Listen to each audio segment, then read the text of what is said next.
नमस्कार मित्रों, मैं हूं राकेश अचल और आप देख रहे हैं चक्षुदर्शी। चक्षुदर्शी यानी आई विटनेस, आई विटनेस यानी आंखों देखी।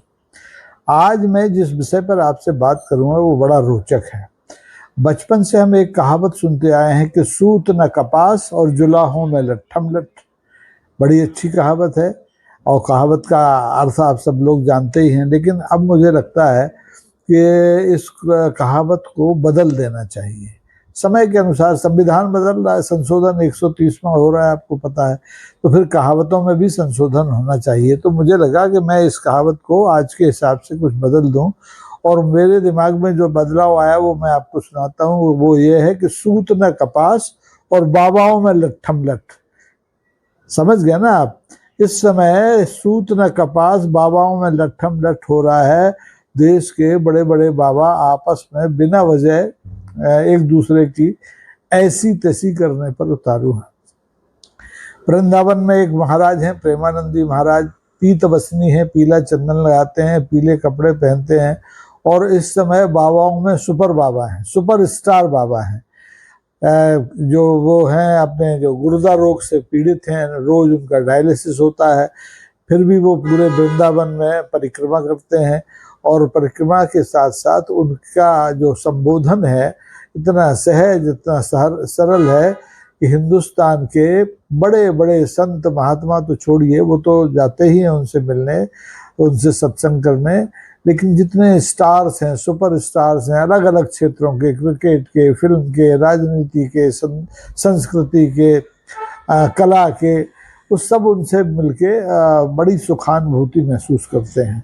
और उनका जब जो ग्राफ जो बाजार में बढ़ रहा है, उसे देख करके चित्रकूट के एक आचार्य हैं, स्वामी राम भद्राचार्य जी, वो भी जगत गुरु हैं। आंखें नहीं हैं लेकिन उनको बहुत कुछ पता है। उनके ज्ञान चक्षु, अंतर ज्ञान चक्षु से उन्होंने जो हमारा हिंदुस्तान का सनातन साहित्य है, सनातन ज्ञान है, वो खूब पढ़ रखा है और बोलते भी खूब हैं।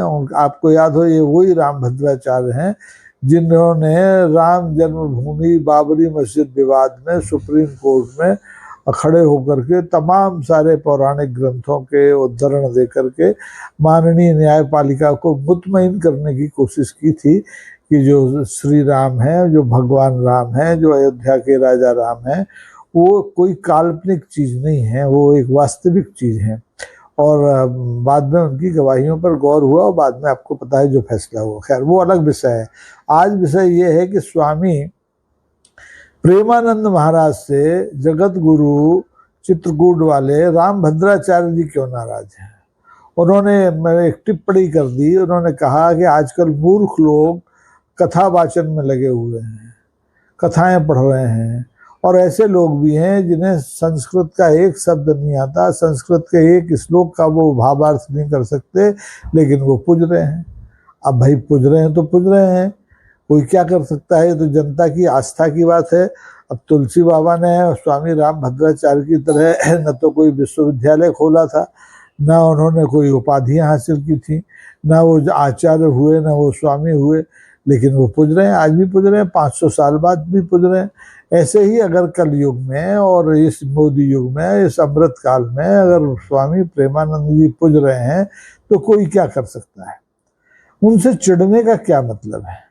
और स्वामी राम भद्राचार्य की जो टिप्पणी है उससे सहज भाव से लगता है कि वो आंखों से तो प्रेमानंद जी की वैभव को देख नहीं पाते, लेकिन कानों से सुन करके उन्हें बड़ा दाह होता है, ईर्षा होती है, और इसीलिए उन्होंने जो संतों का चरित्र है उसके विपरीत ये टिप्पणी कर दी।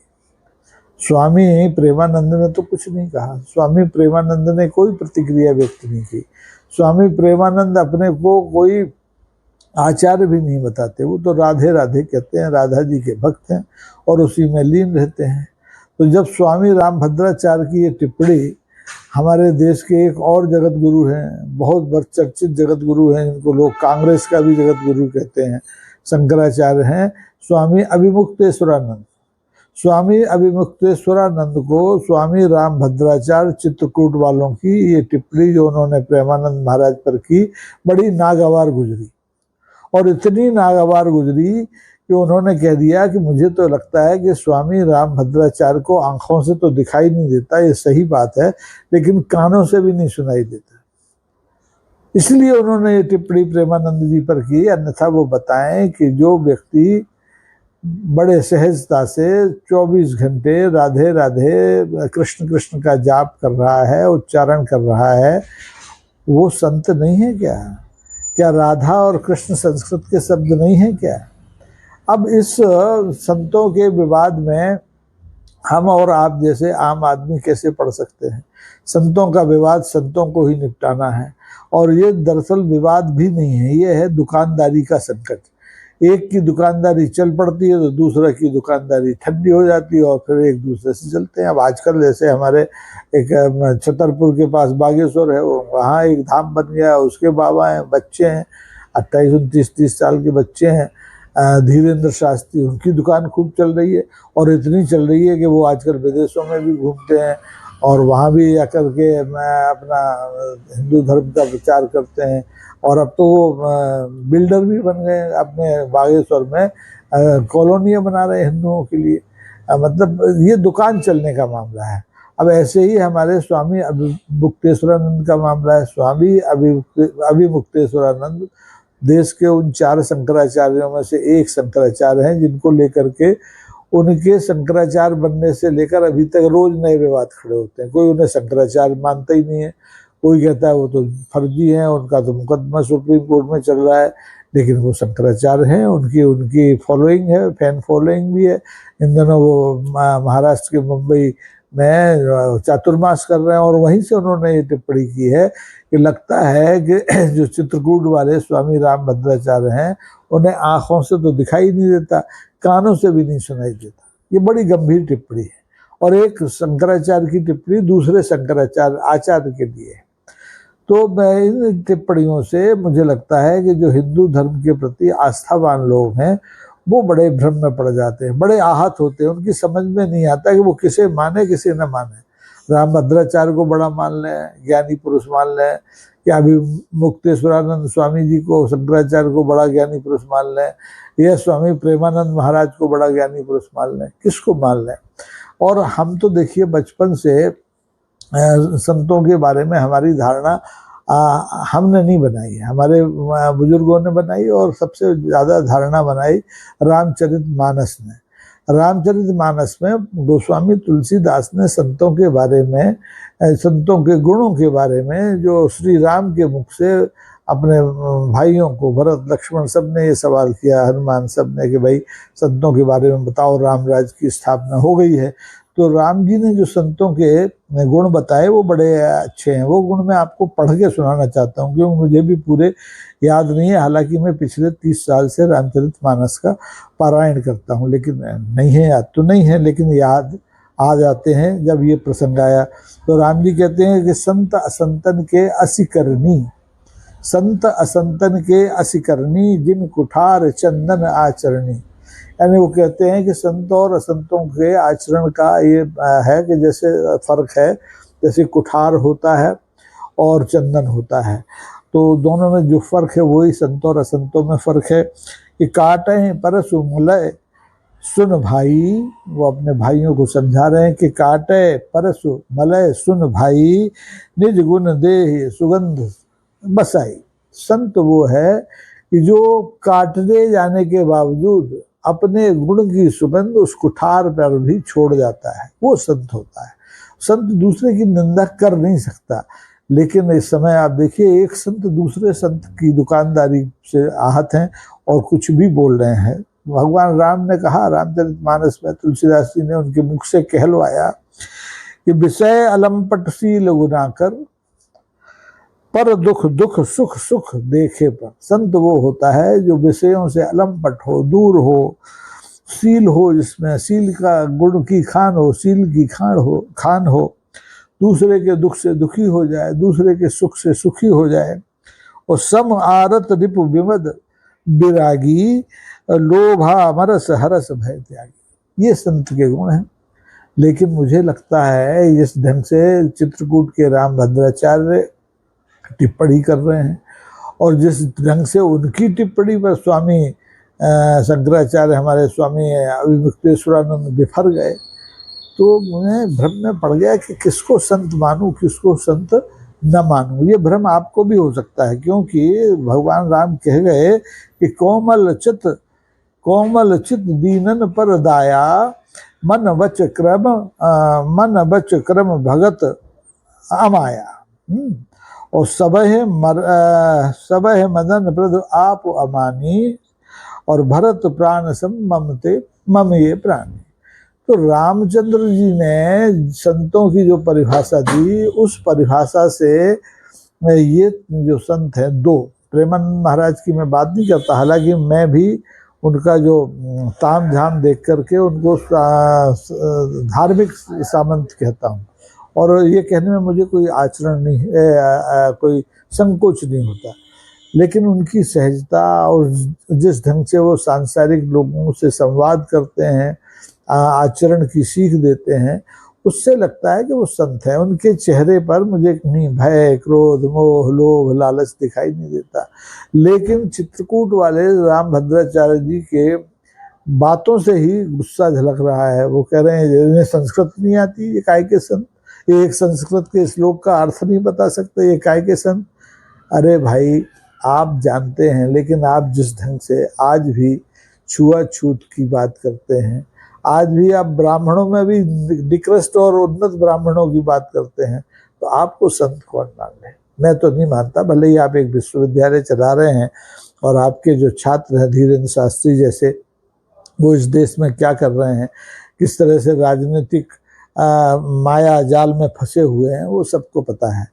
और दूसरी तरफ स्वामी अभिमुक्तेश्वरानंद जी हैं। स्वामी अभिमुक्तेश्वरानंद जी के ज्ञान को लेकर के मुझे कहीं कोई संदेह नहीं है, लेकिन उनका जो स्वभाव है, उनके स्वभाव में जो उग्रता है, जो बेचैनी है, जो बेबाकी है, उसकी वजह से मैं कभी कभी भ्रम में पड़ जाता हूँ ये भी संत है कि नहीं। लेकिन वो शंकराचार्य हैं, वो रामभद्राचार्य हैं, और बेचारे प्रेमानंद जी सिर्फ महाराज हैं, न वो भद्राचार्य हैं न वो शंकराचार्य हैं। वो एक सहज राधा कृष्ण प्रेमी हैं, भक्ति से अपना काम कर रहे हैं, गुर्दे के रोग से जूझ रहे हैं, और लोगों को पाखंड से, अंधविश्वास से दूर रहने की शिक्षा दे रहे हैं। व्यवहारिक जीवन में सुखी कैसे रहा जा सकता है उसका ज्ञान दे रहे हैं। इसलिए उनसे भी संवाद करने में, उनका संवाद सुनने में अच्छा प्रतीत होता है।